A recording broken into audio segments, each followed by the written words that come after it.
you with me. Also, I didn't know that Krishna killed demons. Nobody explained that to me before. He spends most of his time killing demons. Oh, That is his MO in Vrindavan that's anyway. his pastime. I didn't Because, realize like just like Christ, when he was born, he had Herod. I don't know if you're familiar with that King particular Herod. Herod, King Herod. He was intimidated by the fact that these astrologers, these wise men, they call them, the wise guys, three wise guys, they predicted that the king of the Jews would appear in his area, and so he felt threatened by that, and so he sent all his goons to go kill all the children under two. And the same thing happened with Krishna with Kamsa. So it's like a very striking similarity between the two different personalities. I Wait, mean, so Kamsa threatened to also do like yeah, a when Kamsa was Devaki's brother, and they were just married. I mean, can you think of any more of a horrible situation? You're just married, you're driving your sister home from the wedding to their father's house because that's the way they did it back then. You drive it to the bride to the father's house, and so all of a sudden there's this big omen in the sky that that is like an unembodied voice. Just like, they had the star with the North Star or whatever it was with Jesus, it told the Jesus that it was going to take birth. They were guiding the three wise men to his birth site. Similarly, um, Kamsa was notified by an unembodied voice from the sky. I don't know what personality it was, but it said, Kamsa, you are such a fool. You don't even know that you're driving this woman in your chariot, but you don't know that the eighth child of this woman will kill you. And so he is a demon. And so he took out his sword. He was going to cut her head off right after her wedding in front of her new husband and in front of all the wedding procession and everything. And so Vasudev kind of like reasoned with him, and everybody was really truthful back then. So he made an arrangement with him. He didn't really trust him, but everyone was they had a lot of integrity. So their word meant something. He said, "Look, if you need, there's no need to kill this woman. The child is the one that's going to kill you, according to the prophecy in the sky. So I'll give you all of the children that are born of her." And he couldn't believe he was doing that. And so, you know, uh, he let him go, and then his ministers got a hold of him and they said, well, you never know what's going to happen. So he threw him in prison, and then she gave birth one after another to these children, Mhm. and he smashed them all on the rocks in the prison. And so, the seventh one was the eighth one actually Krishna had been swapped out for the goddess of Kali, his sister Subhadra, and she flew up into the air with eight arms, and the Wait, demons know who she is, so wait, what's the connection between Subhadra and Kali? well, Subhadra is the not Kali, the sister of is uh the goddess Durga. I'm sorry, not Kali, Durga. The Okay. goddess Durga is also Subhadra. Subhadra, and Okay. so she was she he thought, Devaki was crying. She didn't want it, her husband had gone to Vrindavan to swap out Krishna to because Yashoda in Vrindavan had just given birth, but she was so tired she didn't even know what sex the baby was. And so Vasudev replaced Krishna with that baby who was a girl, and he brought the girl back. And, so Kamsa found out that he had given birth again, and he picked her up and threw her against the rock, But she was Durga, so she flew up in the air with 8 arms with weapons and said, "You're such a fool, Krishna. You can't kill me, or Kamsa, you can't kill me." And so, he's already born somewhere else, so forget about it. But anyway, that was the beginning, and Krishna eventually killed Kamsa, and Kamsa sent all kinds of demons to Vrindavan. First of all, he sent the Putana witch, and that was like he sent all these demons that could shapeshift, like take different forms, like a calf or a beautiful goddess, like Putana was a witch, but she formed herself into a beautiful cowherd girl and just walked into Yashoda's um, house and started suckling Krishna with her breast, but she had smeared poison on her breast to kill him. And so Krishna sucked out the poison, and he also sucked out her life air, and she transformed into her original form, and she fell down dead, and she was like 8 miles long and smashed all the forest around her. I mean, and then they burned her body, but because Krishna had killed her, the scent was very pleasing all around. Anyway, these are all pastimes. I just wanted to tell you a little bit about something about all the demons that Krishna killed. They came one after another, but he Yeah. just like handled them all. Yeah. He didn't have a problem, even if he was a baby. He didn't have any problem because he's born the supreme personality of Godhead. He doesn't have to do any training or anything. He's already God himself. So he has unlimited energy and unlimited power. And that's the wonderful thing about Krishna. I mean, Indra came to attack Vrindavan with the rain clouds because he was envious, that they had given up the sacrifice. And Krishna protected the whole city of Vrindavan by picking up a mountain and holding it for 7 days with the little finger of his left hand for Mhm. 7 days. And he was only like 7 years old. So who can do that? Only God can do that. Anyway, we're going to start reading here. This is second chapter. We've already wasted 17 minutes, but we're gonna try to wrap it up here by 8:45. I was 2 minutes away from canceling this because I didn't think anybody was going to come on, but I'm glad you did. I appreciate you coming on. Oh, thank you. Thank you for giving me a chance to get in there. I made it just in time right before you logged out. Yeah. But yeah, it was like 2 minutes to spare. I was going to log it out on at 7:05. Okay, this is chapter 2, the Can I? first stages of devotion. The three categories of devotional service, which Śrīla Rūpa Gosvāmī describes in the Bhakti-rasāmṛta-sindhu, are listed as devotional service in practice, devotional service in ecstasy, and devotional service in pure love of Godhead. There are many subheadings to each of these categories. Generally, it's understood that in the category of devotional service in practice, there are two different qualities. Devotional service in ecstasy has 4 qualities, and devotional service in pure love of God has 6 qualities. These qualities will be explained by Śrīla Rūpa Gosvāmī later on. See, this is a science. It's not just, it's like, all the qualities and the behaviors of these devotees in different stages of the love of God, and the beginning stages and the middle stages and the end stages and the highest stages. All these are scientifically delineated by Rupa Goswami from his own realization and from studying the scriptures.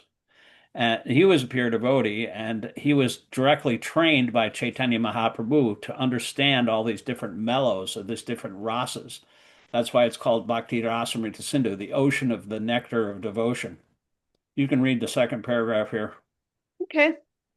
In this connection, Śrīla Rūpa Gosvāmī suggests that the person eligible for Krishna consciousness or devotional service can be classified by his particular taste.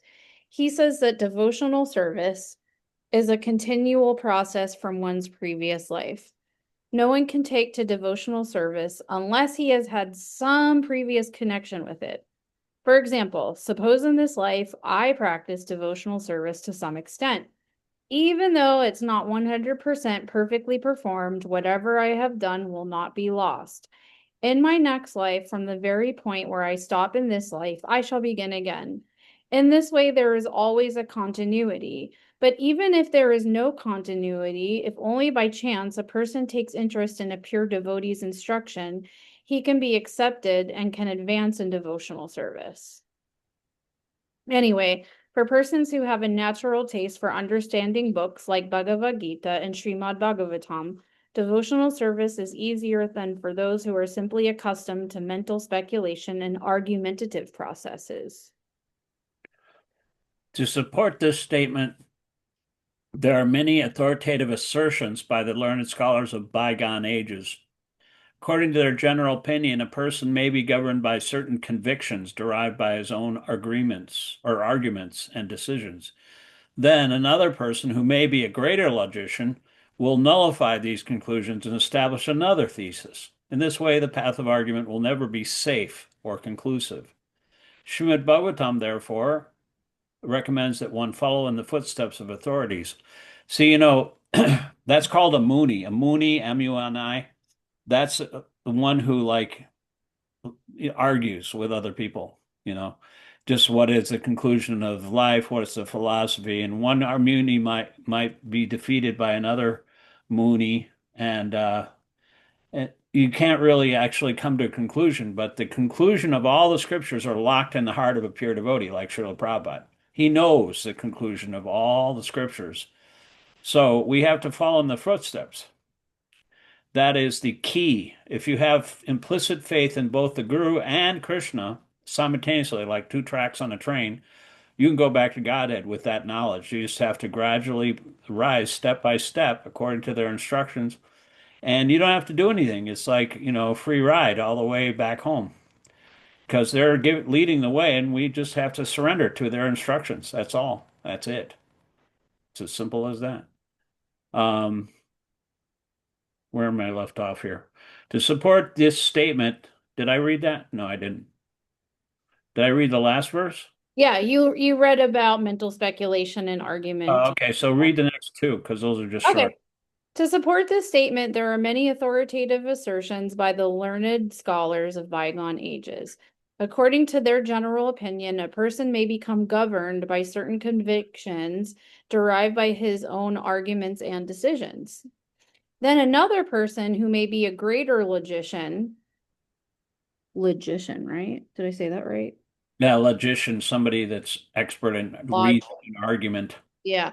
Okay, so another person who may be a greater logician will nullify these conclusions and establish another thesis. In this way, the path of argument will never be safe or conclusive. Srimad Bhagavatam recommends, therefore, that one follow in the footsteps of the authorities. See, Chaitanya Mahaprabhu, when he was in his teenage years, he was known as a scholar, Nimai Pandit, and nobody could go against him because he could argue a whole different way and not touching any of the arguments of they were really smart back 500 years ago. Yeah. And so there was like this one guy, his name was Digvijay, who like conqueror of all directions, and he challenged Chaitanya Mahaprabhu even though he was like a teenager.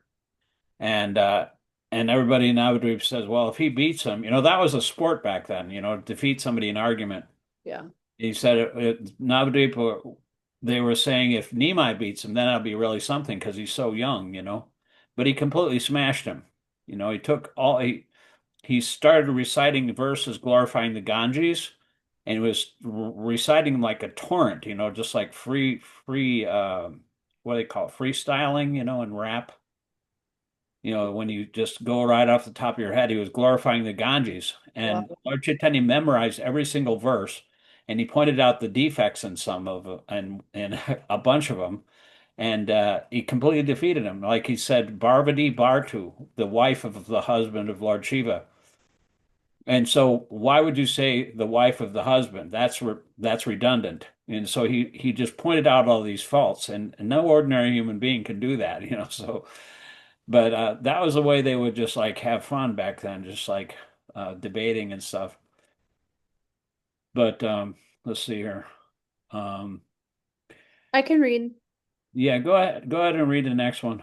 All right, let me make my window bigger. Okay, here is a general description of devotional service given by Sri Rupa Goswami in his Bhakti-rasāmṛta-sindhu. Previously, it has been stated that devotional service can be divided into three categories, namely devotional service in practice, devotional service in ecstasy, and devotional service in pure love of God. Now, Sri Rupa Goswami proposes to describe devotional service in practice. Go ahead and read the next one. Okay. Practice means employing our senses in some particular type of work. Therefore, devotional service in practice means utilizing our different sensory organs in service to Krishna. Some of the senses are meant for acquiring knowledge, and some are meant for executing the conclusions of our thinking, feeling, and willing. So practice means employing both the mind and the senses in practical devotional service. This practice is not for developing something artificial. For example, a child learns or practices to walk. This walking is not unnatural. The walking capacity is there originally in the child, and simply by a little practice, he walks very nicely. Similarly, devotional service to the Supreme Lord is the natural instinct of every living entity. Even uncivilized men like the Aborigines offer their respectful obeisances to something wonderful exhibited by nature's law, and they appreciate that behind some wonderful exhibition or action there is something supreme. So, this consciousness, though lying dormant in those who are materially contaminated, is found in every living entity. And when purified, this is called Krishna consciousness. Yeah, I saw this thing. My wife and I watch CBS Mornings. I was thinking about boycotting that media outlet because they're firing Stephen Colbert and it's being taken over by a bunch of right-wing a-holes. But anyway, CBS Mornings, Gail King's on there, and they had this little bit about a baby crawl race. You line up a bunch of babies and they crawl across the gymnasium floor. And one of them, it never, they have a winner, and I don't know what they give the winner, but this one baby, they were baby crawling and they never walked, but this one baby just stood up and started walking the rest of the way, all the way to her mom. It was so cute. And Oh. so, yeah, that's natural. Walking is not unnatural. You know, babies will learn that by themselves eventually, just like a bird, learns how to fly once they get out of the nest. So, there are certain prescribed methods for employing our senses and mind in such a way that our dormant consciousness for loving Krishna will be invoked, as much as a child with a little practice can begin to walk. One who has no basic walking capacity cannot walk by practice. Similarly, Krishna consciousness cannot be aroused simply by practice. Actually, there is no such practice. When we wish to develop our innate capacity for devotional service, there are certain processes by which our accepting and executing them will cause that dormant capacity to be invoked. Such practice is called sadhana bhakti. That's like a practical, um, you know, devotional service. Sadhana bhakti means devotional service by practice. It's not spontaneous yet, but there are certain things you can do, like getting up in the morning, bathing, going to the temple, chanting your rounds, offering flowers to the deity, singing, dancing, chanting, those kind of things. We're all innately Krishna conscious, but that has to be awakened by a service attitude and by the instructions of the spiritual master to do certain things that may not be very normal for us, like getting up early in the morning, taking a shower, going to the temple, and undergoing that austerity, giving up certain things like, all the basic sinful activities, illicit sex, intoxication, gambling, meat eating, like that. These things will help us awaken that dormant Krishna consciousness because Krishna will be pleased, and if he wants to, he'll reveal himself to us because nobody can understand who Krishna is unless he reveals himself. And so that's Krishna's prerogative. It's you can't practice Krishna consciousness. It is innate, but one time Prabhupada was asked in an airport and when he landed somewhere, there was reporters there, and they asked him, "What have you come here to teach?" And Prabhupada said, "I've come here to teach you what you have forgotten." So that is innate in every single living entity that Krishna consciousness is our original constitutional position, but we've just forgotten it. Since time immemorial, we've done our own thing. We wanted to have our own little crib here in this material world, thinking, our little fiefdom, our little kingdom, where we could control, we could have friends, and we think we're the best friend of everybody, and we're the owners and the enjoyers. We're none of those things. We're servants. Krishna owns everything. He's the supreme enjoyer, and we're just his servant. So when we understand that, awaken to our true nature, then we can actually render service, and then by that service, we develop attachment, and then one develops a taste for hearing about Krishna's pastimes, and then you develop attraction, more and more attraction. Then you get a feeling of possessiveness. You think that Krishna is mine, and then you just fall in love with Krishna because he's just the most wonderful personality in the universe. He's all attractive, and that's what his name means. Actually, Krishna means attraction, attractive. I have He's a attractive. question. Yeah, go ahead. So I was reading in the biography of Bhakti-rasāmṛta Swami. He Oh was, yeah. yeah, he was talking about and Devamrita Swami too. I mean, they both kind of touch a little bit on like the importance of Vedic civilization and like especially Devamrita Swami talks a lot about Vedic time and like concepts of time and concepts of like this world and this universe. And where am I going with this? The Vedic civilization used to be the entire world religion at one point, like when we were all together smashed up in Pangea, which like is kind of why you see a lot of overlap from Krishna consciousness to like African cultures, Native African religions, Native American religion. Original religion, the original language is Sanskrit.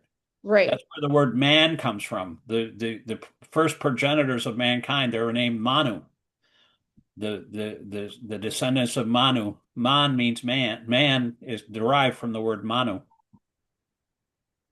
So yeah, so everything was coming from, what do you mean Pangaea? Is that like when all the continents were smashed yeah, together? when all the continents were like smashed together and India and Africa were like this, they were like interlocked.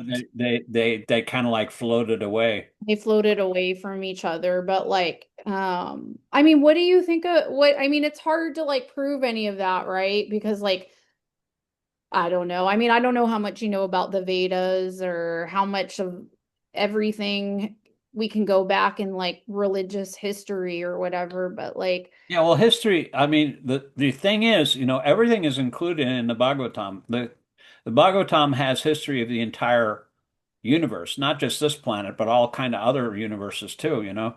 There's a movie out now. Did you hear about the movie about Nrsingadev?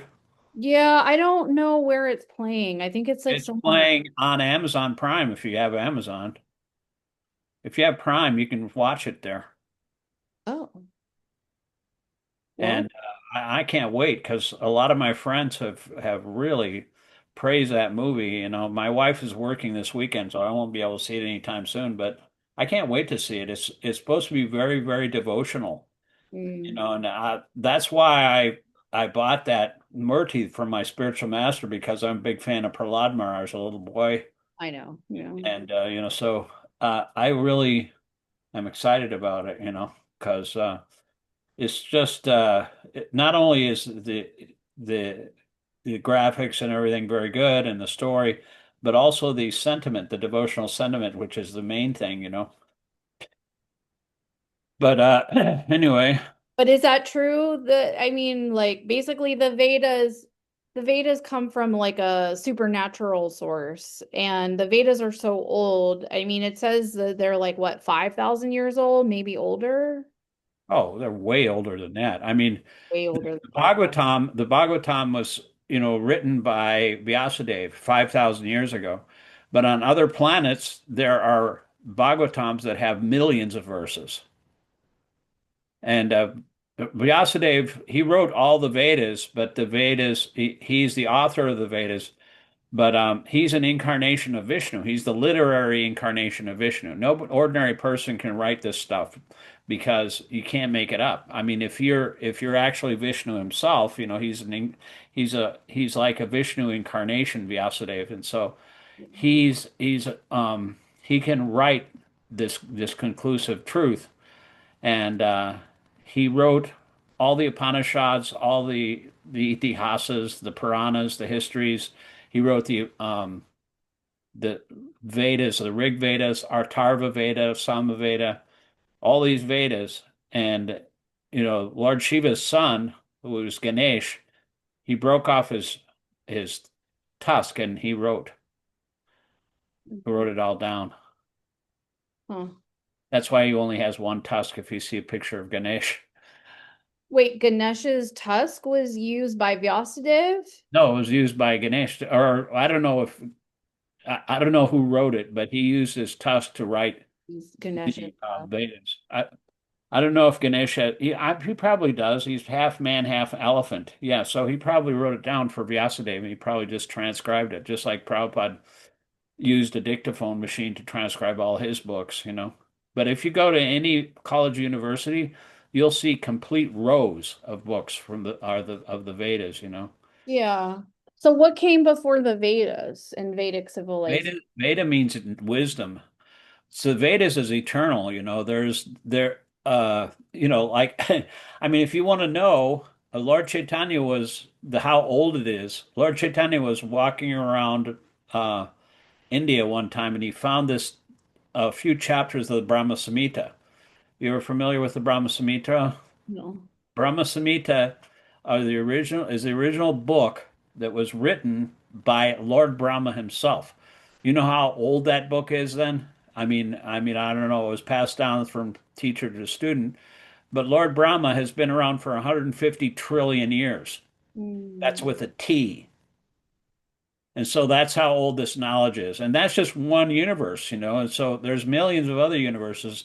This universe is very, very small. And it's compared to like a mustard seed in a bag of mustard seeds.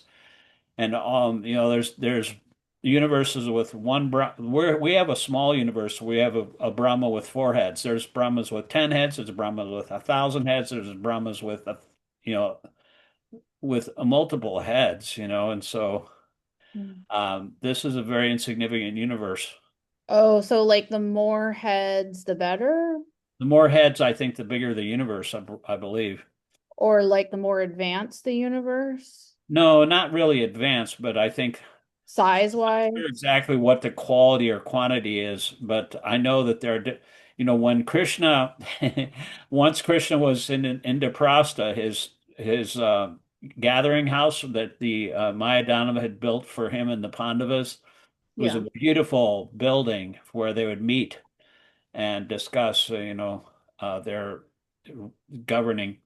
And so, you know, he one time Brahma, the one with four heads for this particular universe, he came and wanted to visit Lord Krishna in the Indraprastha uh, assembly hall, and Lord Krishna asked the doorman, "Which Brahma is it?" And so he went and asked the Brahma. He says, "Well, I'm the one with four heads." And he let him in, and Brahma was like, "Say, well, how come you said it was four?" He thought he was the only Brahma, right? And so he asked Krishna, "What are the other Brahmas?" There's other Brahmas, and so Krishna immediately summoned all the other Brahmas, and they all bowed down simultaneously to Krishna because it's kind of like a different space-time continuum up, in Krishna's abode. And so, but their helmets all like rattled and clanked when they were bowing down together, and Brahma saw that. All the other Brahmas didn't see it. But there's Brahmas with multiple heads. Okay. And I mean, like some people they listen to all this stuff and say that can't be true, Like one guy was saying, like you mean to tell me that there's like Krishna is God and he's like some Smurf guy, it's blue. And you're trying to tell me that, yeah, and this is just like this has got to be like imagination. And then like a little voice in the back of his head kind of corrected him and said, "Yeah, but who are you to know that?" Like if it's really weird, it probably is true, because the universe is very uh we hardly know anything about anything, we're just like little teeny tiny specks in this universe, and we're Yeah, that's living on why a I wanted to know how far back we could trace Krishna consciousness. Like, Krishna consciousness goes all the way back to the birth of Brahma. I mean, Brahma says in the 52nd chapter of the Brahma Samhita, it says, Krishna uh, enlightened him from within his heart. He was Adi Kaviye, the original Kavi, the original Muni, and he instructed him how to create the universe from the flute, from his flute playing. hmm, And he underwent some austerity. So because when Brahma was born on the top of the lotus flower, you hmm, know, there's a temple in India that has a big golden statue. It's one of the richest temples in India. It's this reclining Vishnu with a lotus flower growing out of its navel. It's hmm, solid gold, and the four-headed Brahma's on top of that lotus. And so when Brahma took birth on that lotus stem, everything was dark because there was nothing in the universe. And so he was looking around thinking, what's going on here, And he thought he was really smart. So he said, I'm going to go to get to the bottom of this and figure it out, because he thought he was smart. So he went down into the lotus stem and he couldn't find anything. And so he uh he kind of gave up, but then he started meditating and he heard the words tapa, two words, tapa, which means austerity. And so he sat in meditation for thousands of years in the years of the demigods and meditated in austerity. And he was given the instructions to create the universe by Krishna himself. He was like the engineer. Krishna gives all the information to everything, to everyone. But Brahma is the original living entity. yeah, And so Krishna instructed him. So this was trillions of years ago. yeah. So that's how far back it goes. I mean, you can't even imagine how long that is. I mean, it used to blow my mind when I would hear that time scale, because that's just inconceivable. If you take $1 billion and wrap it around the earth end to end, it'll go around like 3.5 times. That's a lot of money, but that's only $1 billion. So they just cut $500 million from the CDC to all the vaccines. Oh my God.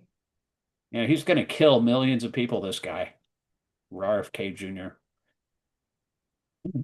This is like a complete, they're We're sacking gonna, we're gonna become a third world country so everything. fast. Yeah. And we're already being occupied, but young people like you and young people like I've seen like in ZB and I went down to the No Kings rally in downtown Oakland, on Oakland in Grant Street. Yeah, About yeah. 10,000 people were there. But there was one young lady in Atlanta, and started a rant, and she was only 18 years old, but she was on fire, man. I mean, these young people, I really feel bad for them because they have to live through all this. They've got to raise their family, they got to live through this whole regime, which is going to be a dystopian nightmare. It's going to be like 1984, Yes, I but I'm that's just there. depressing, it's like, but I feel bad for them, I'm so old that I'm like a fossil, and the fossil is about ready to go extinct, so I don't have to worry that much about what's going to happen in the future. And besides, it really doesn't matter. What can they do to us? They can only kill the body, but we're not the body, we're the soul. The soul lives forever, so why should I worry about it? What's the worst they can do? Yeah.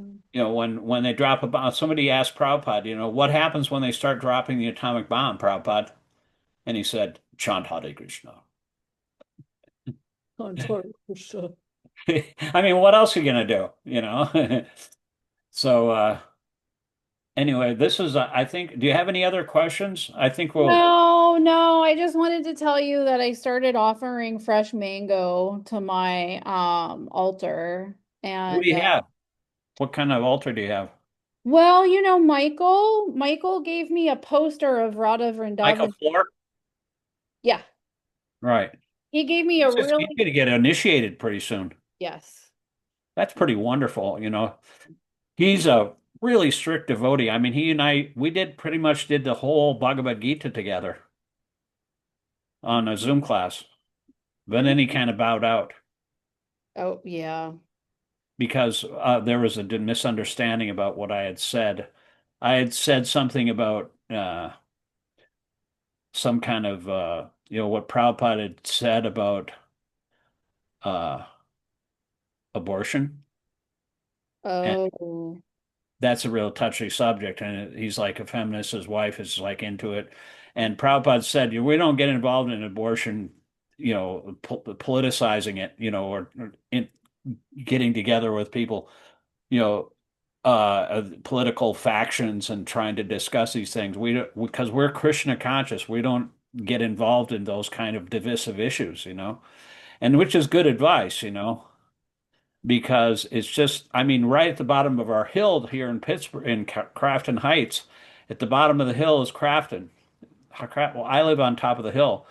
There's a Christian church at the bottom of the hill, and it has like choose life and a big sign in front of the church. And it has a little hand like a fetus, holding the hand of another person. And somebody spray painted it, choose choice or something like that, yeah. like that. And they've spray painted that on there. So it's still a divisive issue. Well, I think Prabhupada just wasn't an activist. I mean, he Well, just he was an activist for Krishna. See, that's the difference, and every problem that you see in the material world can be solved by Krishna consciousness. And we can't really I used to be an activist, back in 2009 and 8. I saw what was going on in the war of Iraq, and I was the coordinator for MoveOn.org of Greater Pittsburgh. And we used to have, public health public option rallies at the top of Flagstaff Hill in Shenley Park. And we'd go down to senators' offices and congressmen's offices. And we'd have rallies and tax the rich and stuff like that. We'd have all these things. But I was always in anxiety because I was thinking, okay, well, these people are my friends, the Democrats, and then the other ones, the Republicans are my enemies, and then but it's just not a natural way to think of things, Prahlad Maharaj, they tried to teach him all that Machiavellian politics, like friends and enemies, and just Prahlad just wasn't even into it. He wasn't an inactivist. I mean, Prahlad Maharaj was only 5 years old, but he's smarter than most of all of the politicians put together. So there's a transcendental realm in which you don't really need to be an activist, but you can actually cause people to understand what is Krishna consciousness. And if you do, even if 1% of the people engage in Krishna consciousness, the whole world can be transformed. So that's the activism that I'm interested in. I mean, I learned a lot when I was in Move On, but how to organize and stuff. But this is a real spiritual thing. I mean, it might come to the point where if they start stopping the Sankirtan movement of Lord Chaitanya Mahaprabhu, then we might have to get out in the street because that's what Lord Chaitanya did. When the Qazi broke his Mridanga drum, he called for civil disobedience. Lord Chaitanya gathered thousands of devotees with torches and they were pissed, because he was riling them up, and they all converged on the Qazi's house, the Mohammedan ruler, because he said, I'm going to, stop the Sankirtan movement, and without that, Lord Chaitanya's movement wouldn't have happened unless he would have done that civil disobedience. So sometimes civil disobedience for the right cause is necessary. Mm. absolutely necessary. So we have to follow in his footsteps. And if they start cracking down, they say, okay, you got all these Christian nationalists that say, okay, no more boom booms and ding dings for you guys. You can't get out in the street and do your kirtan. You can't distribute any books. We're only going to have the Trump Bible for distribution. We're getting Lee close to Greenwood that Bible. point, man. I mean, really, it's becoming scary. Yeah, well, it's definitely becoming scary, but I think, like I said, that the young people are the key to the I want to show you something. This is what gives me hope. It's like kids are like pissed right now. And I call kids, everybody is a kid to me. But watch this guy. He made a little reel. It's only 1 minute long. I'll just show you this before you go. But watch this.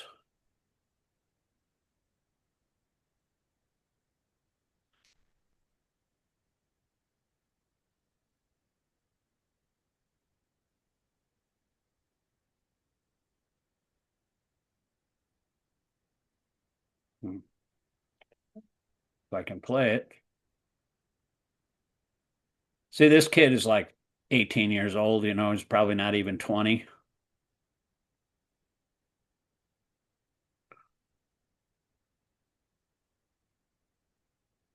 Okay, this is frozen.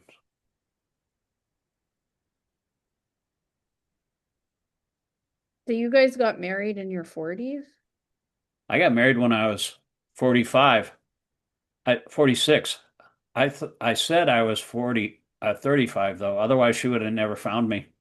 I lied about my age, as you do on those dating websites. Yeah. Yeah. And I was kind of nervous about, like telling her, and I think they could see that I was nervous, and so she was probably thinking, "What is this guy? Has he got some skeletons in his closet, or what is he so nervous about? And what did he kill some dude?" And so I just said, "Well, I'm actually 12 years older than," and she didn't care. I don't know why. I guess she liked me. I don't know.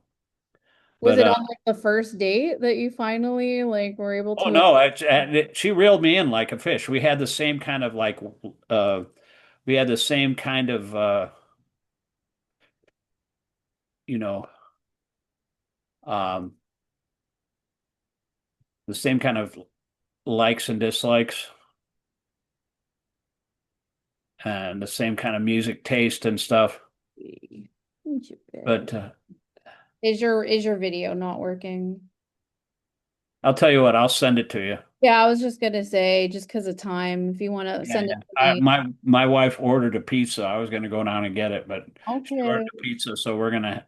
All right. Well, I'll Yes, see you. I'll see you on Thursday. Thanks for yeah, I'll definitely be there. I'm going to be recording it. Yeah, the sound is really bad in that place, but I have a lavalier mic, and I'm going to okay. just make a really good recording. And we're also going to discuss it. We're going to discuss it on Friday at Sankirtan, and I have our Zoom program on Friday, and it's at 6 o'clock. And so Okay. we're going to have a Q&A after playing that on our Zoom program. I mean, he's very knowledgeable, Sankirtan. He's been in the movement for over 50 years. And so, he's in his 80s now. And he's had two heart attacks. So we got to take advantage of these guys' association because they're not going to be around forever. Yeah. If we could go there sometime to see him, that would be great. Yeah. Yeah. I'll take Well, you there. I don't know if we can do He a was, road trip. Prabhupada used to, when he was there in 1976, they put out a Vyasa on his front lawn. A And what? Vyasa son? What's that? Vyasa is Prabhupada's where he sits, like the throne, Oh, like Prabhupada is on the side of the temple room. He sits on the seat of Vyas. That's why it's called Asan means sitting place, and Vyas means the seat of Vyas. So Prabhupada, they would sit, he would had his it's such a beautiful scene too, because Prabhupada it would be like a warm summer evening in late June, and the it was kind of partially enclosed by the trees along the road, and the sunlight was coming through the trees and would hit the golden cloth on the Vyasasan, and the birds were chirping, I mean, you can't think of anything better to be anywhere else to be than at the feet of a guru like that and just listen to his knowledge, you know. It's such a but the wonderful thing about these books is that you can be transported to those places Yeah. at any time just by reading it, you know. So thank you very much for coming. Thank you. Thank you for teaching me. And yeah, we'll see you on Thursday. Okay, heart Maybe goal. Friday if you can make it too. Okay.